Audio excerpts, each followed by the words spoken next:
Good morning everybody, Mel Sol here on Wednesday the 20th of September 2017, and on Wednesdays we do rules and etiquette. And for those of you that watched some of the golf on the weekend, you saw we'll call it a debacle between Sergio Garcia and a rules official, with Sergio trying to get a drop out of a hazard. So what I've done here to try and simulate this as best as possible is I've come against the golf school building. I've got some clubs on the ground here to represent the hazard. So his ball was in the hazard. There was a rock very close by his ball, and I could see, now you've got to understand, Sergio had to make a par to get into the top 30 at Eastlake. So this wasn't, he did not want to take a penalty drop. He was trying to figure out a way to get, so he was thinking he could hit this ball against the rock and ricochet it up onto the green. And you know, it immediately reminded me of Seve Ballesteros and the creativity that Seve used to have with these shots.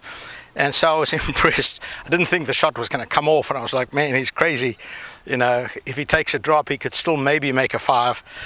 But you know, if you know the rules are there to help you. And Sergio milked this rules official so cleverly, because he stood there and he said, well, you know, if I play this here, when I come through here, the butt of the club is going to hit the building.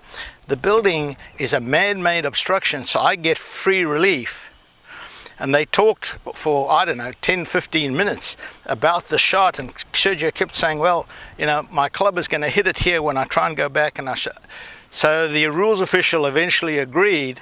So he wasn't getting, normally if it's an unplayable lie in a hazard, you drop in the hazard, penalty 1 shot. But Sergio was getting free relief because of this man-made obstruction here next to him. So he got a club length, took his driver, moved it out, no closer to the hole, but still in the hazard. And he was then allowed to pick up his ball and drop it. Well, the first time he dropped it, it hit the rock and bounced forward. You can't have it close to the hole. Picked it up again, dropped it, hit the same rock, bounced forward again. He was now allowed to place it, and he placed it in an area where he could get a club on it.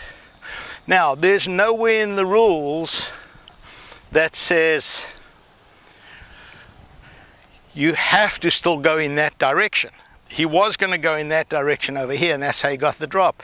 But now that he's over here, he doesn't have to go in that direction, and that's where a lot of people were confused and said, oh, he cheated. No, the rules now come where he can say, okay, now I can turn around over here, and he figured out a way to play it off the back foot and get his club, and he managed to hack at it and hit it over the green. But it's now his 3rd shot, right? It's a par 5. Hit it over the green, hit the grandstand on that side, drop down. He managed to hit a chip from the rough there to within about 5 feet, hold the 5-footer for a bogey, for a par, got into the Tour Championship. Sergio, smart thinking, know the rules, folks. This is a perfectly legal move. He managed to make a par. I think, you know, had he just taken a drop and dropped it over here, he would have chipped it on the green. You know, chances are he could still have 1-putted. But who knows? As it worked out great for him. Sergio will be there next week. Know the rules, you'll save strokes.